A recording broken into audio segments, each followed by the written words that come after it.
Hi friends, ನಾನಿವತ್ತು ಜೋಳದ ರೊಟ್ಟಿ ಮಾಡ್ತಾ ಇದ್ದೀನಿ. ಯಾರು ನನ್ನ ಚಾನಲ್ ಹೊಸದಾಗಿ ನೋಡ್ತಾ ಇದ್ದೀರಾ ಸಬ್ಸ್ಕ್ರೈಬ್ ಮಾಡ್ಕೊಳ್ಳಿ, ಲೈಕ್ ಮಾಡಿ, ಶೇರ್ ಮಾಡಿ, ಕಮೆಂಟ್ ಮಾಡಿ ಫ್ರೆಂಡ್ಸ್, ಸಪೋರ್ಟ್ ಮಾಡಿ.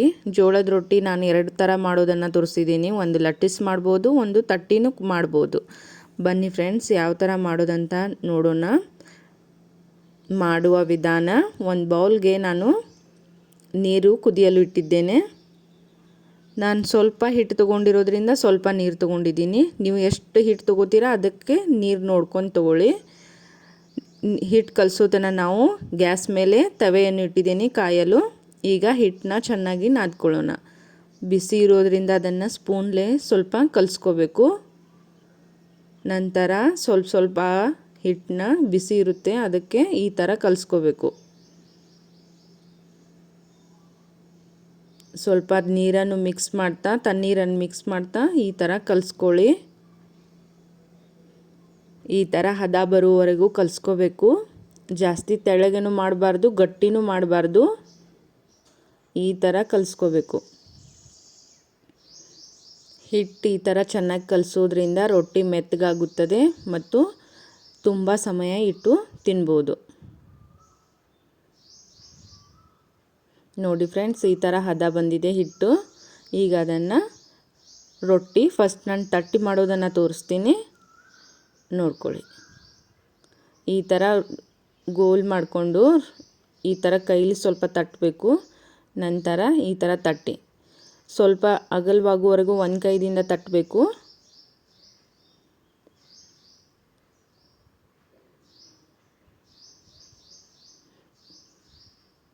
ನೋಡಿ ಫ್ರೆಂಡ್ಸ್, ಒಂದು ಕೈದಿಂದ ತಿರುಗಿಸ್ಬೇಕು, ಒಂದು ಕೈದಿಂದ ತಟ್ಟಬೇಕು.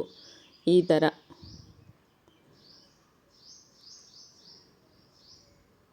ನೋಡೋಕ್ಕೆ ತುಂಬ ಡಿಫಿಕಲ್ಟ್ ಅನಿಸುತ್ತದೆ, ಆದರೆ ತುಂಬ ಈಸಿ ಮೆಥಡ್ ಇದೆ. ಟ್ರೈ ಮಾಡಿ ಫ್ರೆಂಡ್ಸ್, ಬರುತ್ತೆ.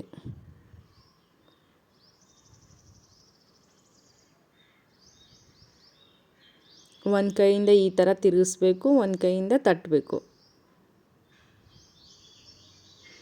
ಈಗ ತವೆ ಕಾದಿದೆ, ಅದರ ಮೇಲೆ ಹಾಕಿಬಿಡೋಣ. ಈ ಥರ ಹಾಕ್ಕೊಳ್ಳಿ. ನಂತರ ಒಂದು ಕಾಟನ್ ಅರಿವೆಯಿಂದ ಬಟ್ಟೆಯಿಂದ ಅದಕ್ಕೆ ನೀರು ಹಚ್ಕೊಳ್ಳಿ. ಈ ಥರ ಎಲ್ಲ ಕಡೆ ನೀರು ಹಚ್ಕೋಬೇಕು.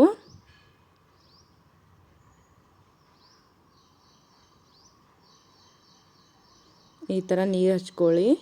ನೀರು ಹಚ್ಕೊಂಡಾದ ನಂತರ ಸ್ವಲ್ಪ ಬೇಯಲು ಬಿಡಬೇಕು. ಜಾಸ್ತಿ ಹೊತ್ತು ಬಿಡಬಾರ್ದು. ಸ್ವಲ್ಪ ಬೆಂದ ನಂತರ ಅದನ್ನು ಹೊಳಿಸ್ಬಿಡಬೇಕು.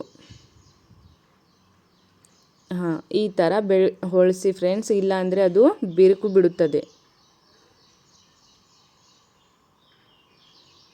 ನಂತರ ನೋಡಿ ಮತ್ತೆ ಹೊಳಿಸಿ ಹಾಕಬೇಕು. ಈ ಥರ ಬೆಂದಿರುತ್ತೆ. ಈ ಥರ ಚೆನ್ನಾಗಿ ಉಬ್ಬಿ ಬರುತ್ತದೆ.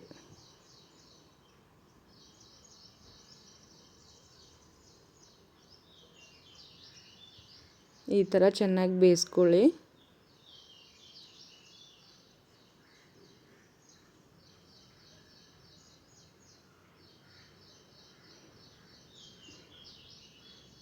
ನೋಡಿ ಸ್ವಲ್ಪ ತಟ್ಟಬೇಕು. ನಂತರ ಈ ಥರ ಲಟ್ಸ್ಕೊಳ್ಳಿ ಫ್ರೆಂಡ್ಸ್. ಚಪಾತಿ ಹೇಗೆ ಲಟ್ಸ್ತೀವೋ ಅದೇ ಥರ ಹೀಗೆ ಲಟ್ಸ್ಕೊಳ್ಳಿ.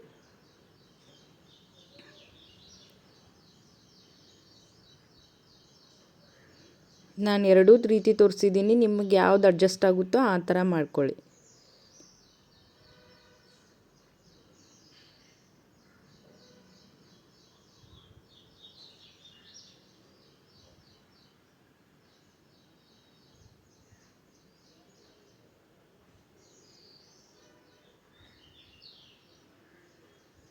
ತವೆಗೆ ಹಾಕಿ ನಂತರ ಅದಕ್ಕೆ ನೀರು ಹಚ್ಕೊಳ್ಳಿ.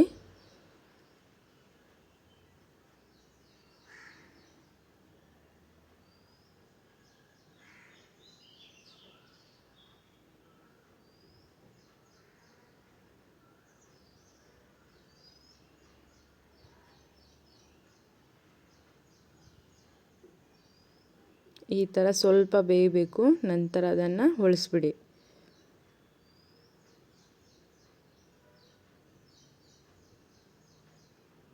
ನಂತರ ಮತ್ತೆ ಹೊಳಿಸಿ. ಈ ಥರ ಬೆಂದಿರುತ್ತೆ.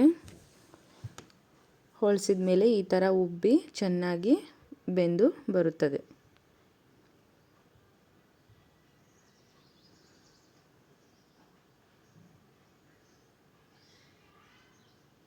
ನೀವು ಕೂಡ ಮನೆಯಲ್ಲಿ ಟ್ರೈ ಮಾಡಿ ಫ್ರೆಂಡ್ಸ್. ಕಮೆಂಟ್ನಲ್ಲಿ ತಿಳಿಸಿ ಯಾವ ಥರ ನಿಮ್ಮ ರೊಟ್ಟಿ ಆಗಿದೆ ಅಂತ. ಈ ಥರ ನೆಂಚ್ಕೊಳ್ಳಿ.